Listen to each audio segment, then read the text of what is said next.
aniversario ha tenido ocasión sobrada de pronunciarse sobre el asunto. Y no es absolutamente ningún secreto que, por lo menos para las personas que se interesan un poco por informarse de qué sucede, que finalmente se había puesto el tema de las tasas, de la ley de tasas, encima de la mesa en virtud de los recursos y de las cuestiones de inconstitucionalidad. Y, según me dicen, incluso hay un borrador. Había un borrador de sentencia. Que haya un borrador de sentencia no quiere decir nada, porque con frecuencia el magistrado ponente encarga al letrado o a los letrados que están a sus órdenes que hagan un borrador de que sí, otro borrador de que no. Perdón, es así, es rotundamente así. Y un borrador de auto de inadmisión, que es con mucho lo que más sucede si se trata de recursos de amparo. Bien, pero las cosas no parecían pintar mal. Bueno, y eso es bueno, tampoco hay que fastidiarles, no vaya a ser que se arrepientan de tener unos impulsos que simplemente obedecen a una mínima percepción de lo justo y de lo injusto, que es lo que dice el digesto.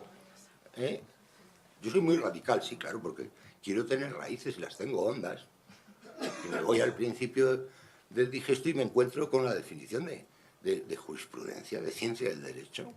Eliminar emanar un rerum noticia, justi et injusti et scientia. Es decir, hay que saber qué pasa, hay que tener noticia de las... Y luego hay que cultivar la sensibilidad y el análisis de lo justo y de lo injusto. El que está haciendo un trabajo presuntamente jurídico, sin referencia a lo justo y lo injusto, está haciendo una pseudociencia jurídica. Es un carradura, un impostor, un trepa, un correctísimo trepa. Hay muchísimos, pero eso es lo que hay. No voy a dejar de procurar que estos señores recapaciten, pero cuando alguien ahora se ha hecho referencia aquí al actual ministro, pues la verdad es que, claro, no, yo no voy a decir nada de él, no lo conozco. Conozco un poco su trayectoria, porque, en fin, uno es libre de analizar lo que aparece en las informaciones, ¿no? Y ha comprobado que está así, pero es evidente que ha hecho de todo. Incluido estar un cierto tiempo en el Ministerio de Justicia. No se le conoce una mala palabra ni una buena acción.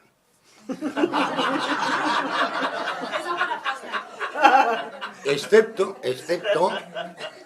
haberse apresurado en su misma toma de posesión a hablar de que iba a analizar el tema de las tasas, que lo iba a estudiar, como si no estuviera estudiado, o como si no hubiera merecido su atención y su criterio superior, por supuesto, pues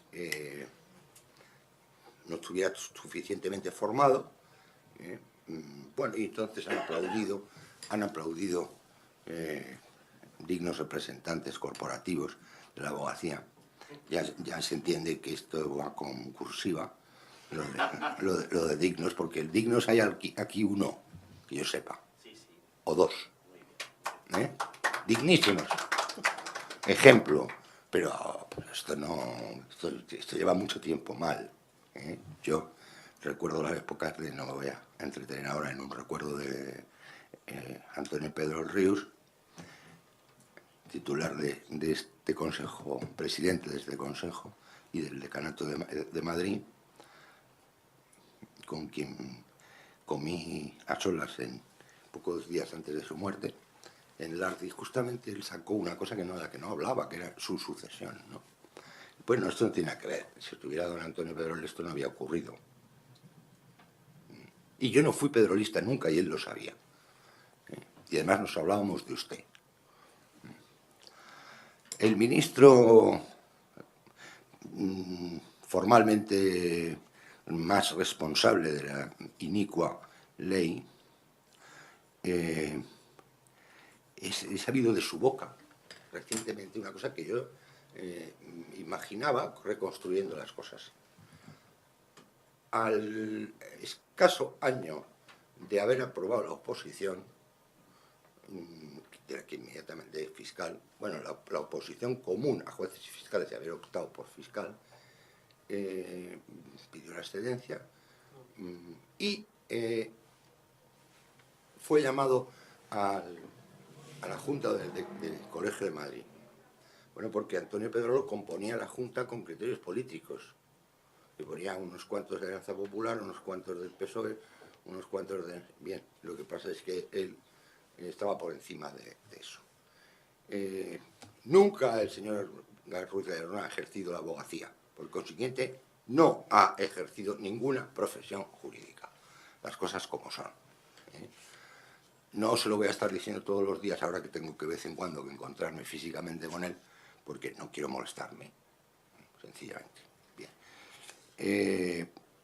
Está mal el tema de las corporaciones, pero para eso estamos nosotros, para sustituir una cosa que no funciona deficiente y que habrá que pensar que es una de las muchas cosas que se tienen que regenerar, porque si no va a morir, y porque si no además va a ser cualquier día manifiesto el estado de corrupción, porque la corrupción no es solamente llevarse dinero, la corrupción también es hacer que una institución sirva a finalidades que no son las que la justifican. Y la sirva con los caudales públicos, no con las aportaciones de quien ha querido organizar aquella institución. De manera que cuando los colegios profesionales, los que sean, los de abogados o los de arquitectos, me da lo mismo, o los de médicos, no cumplen su función, y una primera función es deontológica y una primera función es de defensa de la legitimación social de sus miembros, de una legitimación social que naturalmente tiene que ser decente, ¿no? No va a ser indecente, porque eso sería ilegítimo, no legítimo. Pues realmente eso es corrupción. Eso es corrupción. Y a nada que el chiringuito tenga unas ciertas dimensiones, ya vienen otras cosas anejas, ¿verdad? El nepotismo y el amiguismo no se dan solo en los partidos políticos, más se dan menos en los partidos políticos que en otras instituciones. Pero vamos con esto. Miren, yo he sido muy fuerte, infamia, inicua, tal. No, mire, don Jeremías Bentham, que era un señor apacible, que estuvo 30 años metido en su casa en Londres, vino a estudiar con una red de información impresionante y un conjunto de colaboradores, yo lo cuento aquí, que eran ejemplares de esto, no es muy caro. Y está muy bien editado, porque yo me encargué personalmente de la edición, no. Otra cosa es que Civitas pusiera el sello, pero el libro está hecho por mí. Justicia es la seguridad que la ley nos procura, o profesa procurarnos. Este hombre era un hombre apacible, digo, ¿no? Pero era un inconformista.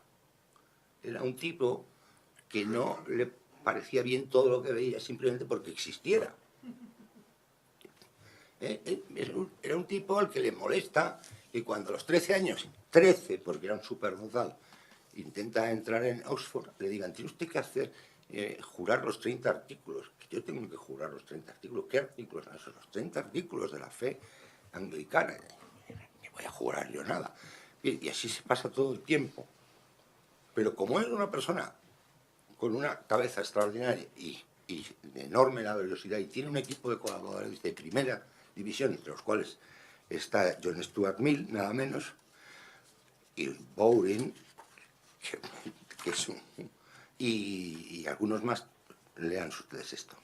Este señor, que no es un pirómano, no es un terrorista, no es un antisistema, un poco antisistema sí, sí es, porque él no cree que las cosas estén bien en Gran Bretaña, cree que están mal. Y dice por qué, y lo dice pormenorizadamente en un sinfín de escritos. Algunos, por cierto, hojas volanderas, porque a él le parecía que no podía esperar la edición de un libro, que entonces era, por cierto, una tarea más complicada que la actual. Y no tuvo empacho en que incluso hay un tema, un escrito inicial de los suyos espectacular, que primero circula anónimamente, y por la calidad del escrito se especula quién es el autor. Y, naturalmente, se apunta a los nombres principales de la política y de la vida inglesa de entonces, porque piensan, esto lo ha tenido que escribir Pitt, o lo ha tenido que escribir... Bueno, se equivocan, al final resulta que es él. Pues este señor dice: justicia es esa posesión que vale lo que todas las demás juntas, ya que las incluye a todas. Una denegación de justicia es la quinta esencia misma del daño, la suma y la sustancia de toda suerte de daños. No es robo solamente, ni esclavitud solamente, ni injuria solamente, ni homicidio solamente. Es robo, esclavitud, injuria y homicidio, todo en uno. Y sigue: el gobernante que contribuye a que la justicia sea inaccesible, esto lo encuentran en la principio aquí, y aquí viene el texto en inglés, por si acaso estuviese mal traducido, o alguien pensara que está mal traducido. El gobernante que contribuye a que la justicia sea inaccesible, el recaudador que irrumpe en el hogar esgrimiendo una tasa judicial, es un encubridor de todo crimen. Encubridor está perfectamente elegida la palabra, ¿veis?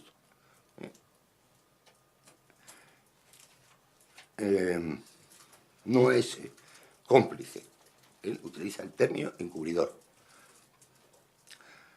Todo villano puede saludarle como a un hermano y todo malhechor puede enorgullecerse de él como de un cómplice. Si aplicáramos esto, para que se vea que es un hombre moderado y decente y justo, ¿no? Si aplicáramos esto a las intenciones, incurriríamos en calumnia y exageración.